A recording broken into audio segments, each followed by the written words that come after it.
La palabra. Señor presidente, gracias. Bueno, creo que voy a dirigirme directamente a los consumidores y a los ciudadanos en vez de a los parlamentarios. El voto va a ser en contra de esta PNL porque es la enésima tomadura de pelo y en esta cuestión ya no hace tanta gracia la cosa porque estamos hablando del bolsillo, de miles de millones de euros y de muchísima gente que ha visto arruinada su vida por algo que encima ahora pretendemos los políticos colgarnos medallas. Los políticos no han hecho absolutamente nada por los consumidores nunca. Han sido los abogados, los consumidores y los jueces españoles valientes y juezas planteando cuestiones prejudiciales. Las cláusulas abusivas llevan años peleándose en los juzgados. Desde hace 4 años no se crea un solo juzgado en este país. Tenemos los mismos juzgados que en el régimen franquista, prácticamente. Se ha invertido en educación, hospitales, aeropuertos. No se ha invertido en justicia. Mentira. Que digan ahora los políticos que vamos a hacer algo a favor de los consumidores es inaceptable. Lo primero, ¿qué hace negociando nadie con el ministro Guindos, el ministro de Economía y de los bancos? Esto es el artículo 51 y es consumidores y usuarios. Artículo 51 de la Constitución, procedimientos eficaces. Bueno, pues ni corto ni perezoso, los grupos parlamentarios se ponen a negociar con el ministro de Economía, el ministro de la Banca, en vez de con la ministra de Sanidad y Consumo o con el ministerio correspondiente. Pero vamos allá. Este Real Decreto al que pretendemos darle difusión aquí en Andalucía, y la PNL habla de que se informara a los andaluces, ¿qué se va a hacer? ¿Se va a informar a los andaluces de lo que están reclamando las organizaciones de consumidores, de lo que están diciendo los colegios de abogados y abogadas de este país, o se les van a seguir contando mentiras? Mire, tiene 4 artículos el decreto. El primero define la cláusula suelo de manera incorrecta.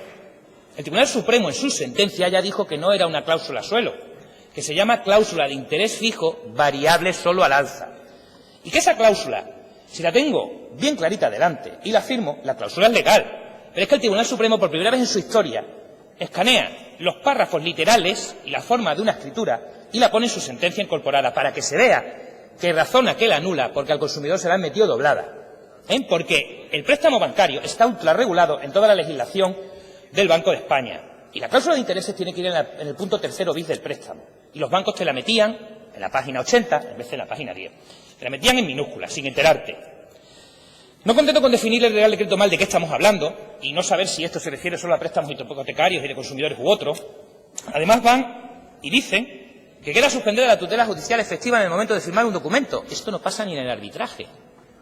Que se les concede a los bancos una moratoria de 4 meses, el mes que tienen a placer para montar en sus oficinas esto, y luego 3 meses desde que el consumidor reclama.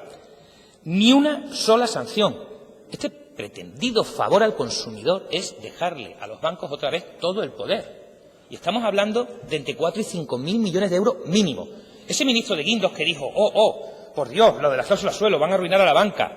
Y después ha salido en la tele diciendo, no, después de la sentencia la banca está ya preparada. Mentira. Miren, lo primero que hizo nuestro Tribunal Supremo en esa famosa sentencia es hacer caso a la Fiscalía, que introdujo un elemento anómalo en el recurso de casación sin que nadie se lo pidiera. Y verás, la Fiscalía quiera que no, pues depende del Gobierno.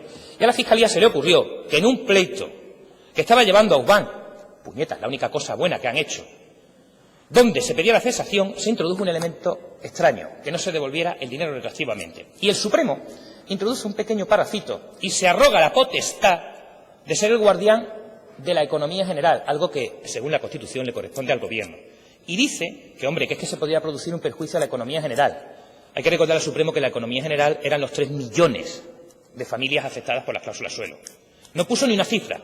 En ese momento las entidades tras la sentencia, las afectadas, mandaron el dato al Banco de España, 900 millones de euros. Solo el BBV había estado ganando 3.000 millones de euros cada año durante el procedimiento que comienza aquí en Sevilla y dura 5 años.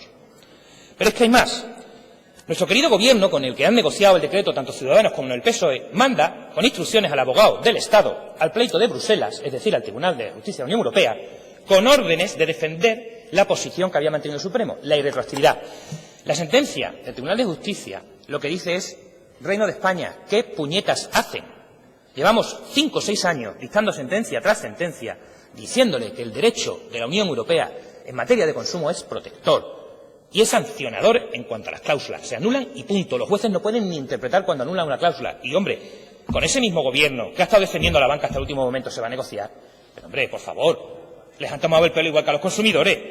Ni una sola norma habla del consumidor en beneficio en ese Real Decreto.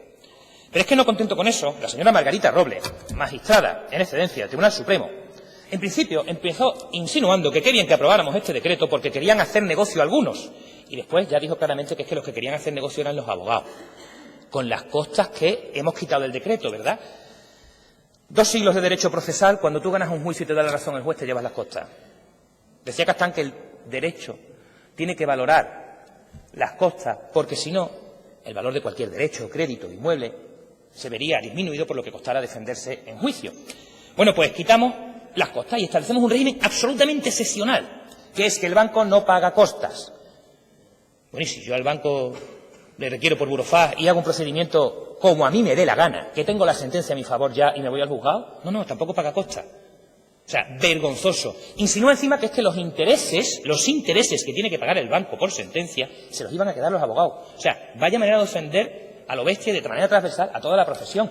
Oiga, señorita Margarita Robles, ¿y los abogados del turno de oficio? ¿Y los abogados del turno de oficio? ¿Esos también se iban a aprovechar? No. Se han aprovechado de los consumidores los bancos. Pero es que el señor Garicano, encima también protestó contra la posición de Podemos en el Congreso diciendo que es que no nos habíamos enterado de nada. No, perdón, quien no se han enterado de nada son ustedes. ¿Qué puñetas de régimen no establece ni una sola sanción? El banco puede, si quiere, pagar, no pagar, pasar del consumidor. O sea, vergonzoso. Más importante todavía, puñeta, la mitad del decreto dedicado a la Hacienda. El banco, cuando pierde un juicio, se desgrava el coste de los abogados, del procurador y el IVA. El consumidor no, el consumidor soporta el IVA de su defensa jurídica. Pero es que además, los bancos, ahora cuando paguen, vuelven a desgravarse en el impuesto de sociedades los costes. Y en cambio al consumidor, que había puesto en su declaración los datos correctos porque el esfuerzo fiscal le había costado ese año lo que reflejaba su declaración, ahora se le dice que tiene que tributar y hacer una paralela. En concreto, una complementaria, ¿por qué? Si yo lo que dije era verdad. Pero vamos allá. No es que entienda Hacienda además que si tú pactas con el banco que el dinero se amortiza, entonces iba al fin previsto en la desgravación fiscal, y entonces no tienes que declarar nada a Hacienda. Si el banco te devuelve en efectivo, presumimos que te vas a ir de huelga y entonces sí tributa. Oiga, que a lo mejor me quiero quedar con el dinero para pagar la siguiente cuota, que esa es otra. Los intereses legales, el banco, ¿por qué? Si hay una cláusula normalmente en esos contratos de hipoteca que dice que los intereses en caso de demora serán de 15, 20, 30%. ¿Usted se imagina a los consumidores llegando al juzgado informados por la administración y diciéndole al juez, no, la cláusula de intereses, que yo nunca me he demorado en los pagos, esa la que damos? Y este dinero que me lo pague el banco al 20 o 30% anual, como dice el contrato que hemos firmado los dos. Se elimina la posibilidad de compensación. Si el banco reconoce que me debe dinero por la cláusula suelo, que menos que yo pueda decir, bueno, pues una deuda líquida, vencible y exigible. Como me han salido 8.000 euros a devolver, las siguientes cuotas, los siguientes meses hasta que cubramos esto, no te lo pago. Eso sería pensar en los consumidores. Ha dicho antes la presidenta de la Junta de Andalucía que es que se habían puesto multas por 13 millones de euros en esta materia. Calculamos, con los datos del Banco de España, que solamente en Andalucía se ha cobrado indebidamente a los consumidores 500 millones de euros. Por favor. Lo suyo hubiera sido meter en ese Real Decreto Ley, si se hubiera dejado tramitarse mediante procedimiento legislativo ordinario, un procedimiento monitorio a favor del consumidor, no solo a favor del banco, y que, sujeto con su reconocimiento del banco, si el banco no paga, lo ejecuta. Haber metido esa sanción del 20% que se ha utilizado desde hace muchísimos años para las aseguradoras cuando no pagaban a tiempo. Ya verán cómo se espabilaban y no se colapsaban los juzgados. Y, por supuesto, haber puesto sanciones. Y lo peor de todo es que le están vendiendo a los ciudadanos que el decreto ley trata de ayudar a los ciudadanos. ¿Saben de quién se han olvidado? Del autónomo que tuvo que cerrar su tienda porque tenía una cláusula suelo. De esa familia cuyo cabeza de familia, mujer u hombre, que traía un sueldo a casa. Si era funcionario, se lo recortaron a efectos adquisitivos entre el 5 y el 15%. Si trabajaba como empleado de una empresa privada, puede que más. Muchos han ido al paro. Sus ingresos disminuían. Si la cláusula de interés fijo, solo variable al alza, no hubiera existido, a lo mejor todas esas familias, todas esas personas pudieran haber seguido pagando sus préstamos. No se han ocupado de lo que ha dicho el Tribunal de Justicia el día 26, que ha dicho algo más potente todavía, que miles y miles de desahucios son nulos por la cláusula de vencimiento anticipado. Eso sí que es grave. Pues eso se aplica también a la cláusula de interés fijo variable solo al alza. En muchas ocasiones se han iniciado procedimientos de ejecución y eran los clientes y consumidores del banco los que eran acreedores del banco. No se ha ayudado a nadie. Y que ahora los partidos políticos pretendan decir, sin haber hecho nada contra una sociedad entera puesta en armas con sus abogados, sus jueces y todas las asociaciones de consumidores, que nosotros vamos a salvarlo, nos parece una vergüenza. Ese decreto había que quitarlo de en medio y se quitará a base de recursos de inconstitucionalidad. No se preocupen, seguro. y además va a causar un colapso judicial más grande porque tiene un fallo. A mí me conviene, en realidad, demandar al banco. Gracias, señor Moreno de Acevedo. Turno ahora para el Grupo Parlamentario Popular de Andalucía. Y en su nombre toma la palabra la señora Martínez Martín.